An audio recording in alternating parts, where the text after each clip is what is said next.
Good evening everyone. मेरे channel का नाम है एडवोकेट अलीशा और मैं अलीगढ़ बार एसोसिएशन में प्रैक्टिसिंग एडवोकेट हूँ और एज़ पर माय नॉलेज मैं आप लोगों से शेयर करना चाहती हूँ जो भी चीज़ें आई हैव जो भी चीज़ें मैंने पढ़ी हैं या समझी हैं। तो आज का जो टॉपिक है उसमें हम बात करेंगे कि लास्ट मेरा जो टॉपिक था उसमें हमने बात करी थी कि लीगल नोटिस क्या होते हैं, कॉन्ट्रैक्ट ड्राफ्टिंग क्या होती है, प्लीडिंग क्या होती है और उसके कुछ टर्म मैंने डिस्कस करे थे आप लोगों से। आज जो हम बात करेंगे उसमें हम बात करेंगे कि आखिर किसी भी लीगल डॉक्यूमेंट का स्ट्रक्चर क्या है, क्योंकि जब आप कोर्ट में प्रैक्टिस करते हैं तो डिफरेंट डिफरेंट पैरामीटर्स पे अपने अपने अकॉर्डिंग, अपने चॉइस के अकॉर्डिंग एक एडवोकेट काम कर रहे होते हैं। अलग अलग फील्ड होती है हर एक एडवोकेट की और हर एक एडवोकेट का रिप्रेजेंट करने का अपना तरीका होता है और सभी लोग अच्छा काम करते हैं। और तो आज जो लीगल जो जो कि ये जो चीज़ें हैं ये बहुत ज़्यादा कॉन्ट्रैक्ट ड्राफ्टिंग में काम आती हैं और कॉरपोरेट सेक्टर में सबसे ज़्यादा इसको बहुत इंपॉर्टेंस दी जाती है, क्योंकि बहुत सारी डे टू डे लाइफ में आपको कॉन्ट्रैक्ट बनाने पड़ते हैं, कॉन्ट्रैक्ट फ्रेम करने पड़ते हैं और बहुत सारे एग्रीमेंट्स होते हैं, डीड्स होती हैं। जैसे बहुत कॉमन अमूमन आप लोगों ने सुना होगा कि विल बनती है। तो ये इनकी लैंग्वेज क्या होती है, कभी भी ये एक सिंपल सिंपल लैंग्वेज में नहीं लिखा जाता है। ऑब्वियस है कि इसमें एक लीगल लैंग्वेज यूज़ होती है और उसमें कहाँ पे फैक्ट यूज़ होने हैं, कहाँ पे एविडेंस यूज़ होने हैं, कहाँ पे एविडेंस नहीं यूज़ होने हैं, ये भी बहुत इंपॉर्टेंट है। तो आज जो हम बात करेंगे कि बेसिक स्केलेटन जो है एक लीगल डॉक्यूमेंट का क्या होना चाहिए, इस बारे में हम बात करेंगे। क्योंकि जब आप कभी ध्यान से इसको पढ़ेंगे, जितने भी लॉ स्टूडेंट्स हैं तो उसमें सबसे पहले, क्योंकि जाहिर सी बात है कि हम सबसे पहले उस टाइटल या हेडिंग की बात करेंगे जो सबसे पहले स्ट्रक्चर का फॉर्म होता है कि लीगल नोटिस है या जो भी चीज़ें हैं वो क्या हैं, किस सेक्शन के अंदर आती हैं।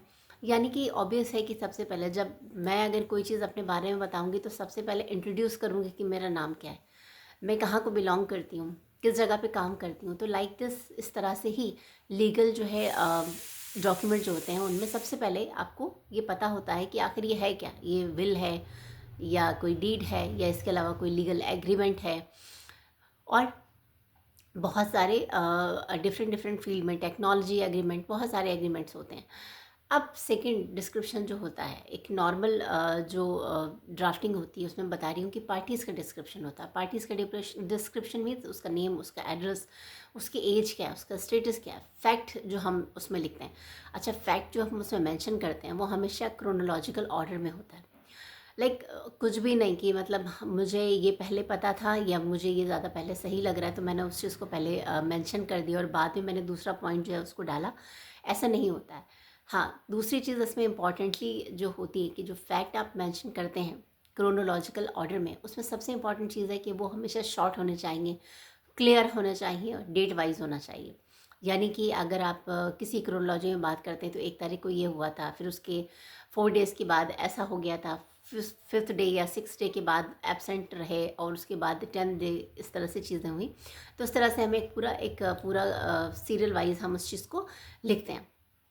फिर लीगल प्रोविजंस की बात करते हैं, मतलब लॉ हमारा क्या कहता है, हमने किस एक्ट से अगर क्योंकि आप जब कॉन्ट्रैक्ट ड्राफ्टिंग आप करते हो तो बहुत सारी अलग अलग चीज़ें होती हैं और उसमें अलग अलग, कहीं प्रॉपर्टी का एक्ट लग रहा है, कहीं किसी चीज़ का एक्ट लग रहा है। तो और फिर इसके अलावा जो एक्ट भी हैं जो कि लोकल एक्ट आते हैं, लाइक यूपी हो गया, एमपी हो गया, हरियाणा हो गया या दूसरे जो स्टेट्स होते हैं, उनके अपने भी कुछ लोकल जो है एक्ट होते हैं और उस अकॉर्डिंग भी जहाँ पे उसकी रिक्वायरमेंट है वहाँ पे उस तरह के एक्ट जो है वो मेंशन किए जाते हैं। अब उसके बाद जो होता है वो फिफ्थ पॉइंट आते हैं कि आपका रिलीफ, मतलब सामने वाला जो है जिसने जिसने ये करा है वो, उसको कोर्ट से क्या चाहिए, मतलब उसकी क्या डिमांड है, वो क्या चाहता है। जाहिर सी बात है, ये बहुत इंपॉर्टेंट पॉइंट है। तो ये इस तरह की चीज़ें हैं जो डेली हम देखने को हमें मिलती हैं। उसके बाद उसमें जो हम यूज़ करते हैं, ये कुछ वर्ड्स हैं जो हम यूज़ करते हैं, क्योंकि हम बिल्कुल ऐसे नहीं लिखना शुरू कर देते हैं। हम ऐसे लिखते हैं कि under instructions and on behalf of my client, right. मतलब डायरेक्टली नहीं कि माई क्लाइंट नेम इज़ ऐसे करके हम नहीं लिखते हैं, तो हम वहाँ पे कैसे लिखते हैं कि under instructions and on behalf of my client mister and miss like this resident of, उसके बाद हम लिखते हैं कि I hereby serve legal notice. ठीक है, अब सेकेंड पैरा की बात करें तो वहाँ पे भी जो हम फैक्ट जो हम बता रहे होते हैं कि that my client and you entered into an agreement on, मतलब मैं और मेरा क्लाइंट इस तारीख को जो है वो इस एग्रीमेंट में एंटर हुए थे जहाँ पे हम दोनों एक चीज़ पे मतलब एग्रीड हुए थे। तो ये लिखना भी बहुत ज़रूरी है, ये एग्रीड नहीं हुए थे। ठीक है, अब अगर कहीं ब्रीच की बात आ जाती है, ठीक है, कोई एक्ट है जो कि ब्रीच कर रहा है या रॉन्ग एक्ट है, तो वहाँ पे हम फिर थोड़ा सा हमारी जो फिर एक और एक नई चीज़ शुरू हो जाती है, that despite respond of required and reminder you have failed. ठीक है, क्योंकि ब्रीच हो गया है तो फेल्ड टू, केस में डैश डैश डैश डैश, क्योंकि जाहिर सी बात हम फेल हो गए। कहाँ पे फेल हो गए? Which amounts to breach of trust and violation of law. ठीक है, तो इस तरह की चीज़ें होती हैं। फिर हम उसमें प्रोविज़न डालते हैं। प्रोविज़न भी हम डायरेक्टली लिखना नहीं शुरू करते हैं। प्रोविज़न में भी सबसे इम्पॉर्टेंट फैक्ट ये है कि हम जो उसमें लिखना शुरू करते हैं that your aforesaid act are illegal and arbitrary and against the provision of. ठीक है, इस तरह के वर्ड्स, तो ये जितने भी वर्ड हम यूज़ कर रहे हैं वो सारे के सारे लीगल वर्ड होते हैं।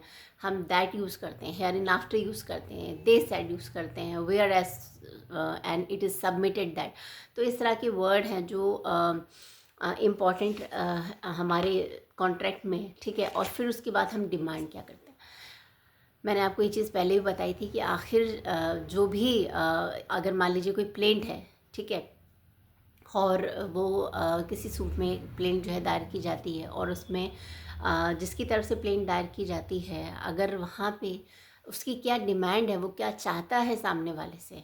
ठीक है, तो लाइक सीपीसी में जब आप पढ़ते हो तो सीपीसी में प्लेंट डिफेंडेंट से क्या चाहता है। ठीक है, तो इसी तरह से हम किसी भी लीगल जो कॉन्ट्रैक्ट हो रहा है या लीगल एग्रीमेंट हो रहा है तो उसमें हमारा ये इंपॉर्टेंट रहता है कि उसका डिमांड क्या है। देयरफॉर दो this legal notice you called upon two with in the days from the receipt और दिस नोटिस। ठीक है, तो हमें ये चीज़ें चाहिए। फिर उसके बाद एंड, जैसे आप पहले ए से पढ़ते होंगे तो आखिरी में क्या होता है, कॉन्सिक्वेंसेस होते हैं, यानी कि एक पूरा मैटर हमने यहाँ से यहाँ तक तैयार किया और उसके बाद कि हमें लास्टली कि हमारा क्या कंक्लूज़न है और उसके बाद वो क्या कॉन्सिक्वेंस निकलते हैं, ये इंपॉर्टेंट चीज़ है। तो इस चीज़ को हम जिस तरह से डिस्क्राइब करते हैं तो हम उसमें भी हमारी एक पूरी लैंग्वेज जो होती है वो रिटन होती है कि that is in case of your failure to comply with the notice. ठीक है, within the stipulated periods, यानी कि जो पीरियड की बात करी गई है, मतलब client shall be constrained to initiative and appropriate legal proceeding against you at your risk. ठीक है, मतलब इसमें ये कहने का मतलब है कि सपोज़ इतना होने के बाद अगर जो चीज़ें डिमांड की गई वो चीज़ें नहीं फुलफ़िल होती हैं या जिस चीज़ की बात की गई थी वो नहीं हो पा रही है, तो ऑब्वियस है कि एक तरह से ये रिस्क है। तो फिर आगे के फर्दर जो भी कॉस्ट ऑफ कॉन्सिक्वेंसेस है उसके लिए सामने वाले को बियर करने के लिए रेडी रहना है। ये एक तरह से उसमें चेतावनी आप कह सकते हैं, कॉशन के तौर पे लिखा जाता है। लास्ट में ऑब्वियस है कि आपको योर सिंसियरली, और फिर यहाँ पे एडवोकेट जो भी एडवोकेट इस पे डील कर रहे हैं या जो भी एडवोकेट उनके बिहाफ पे हैं, तो उनका सिग्नेचर होता है और वो प्लेस मेंशन होती है। तो आज के लिए इतना ही। अगर आपको लगता है कि ये नॉलेज है वो आपकी थोड़ी सी भी चीज़ों को फुलफ़िल कर रही है या आपके काम आ सकती है, तो आप इसको सब्सक्राइब करें मेरे चैनल को और इसको लाइक करें। Thank you.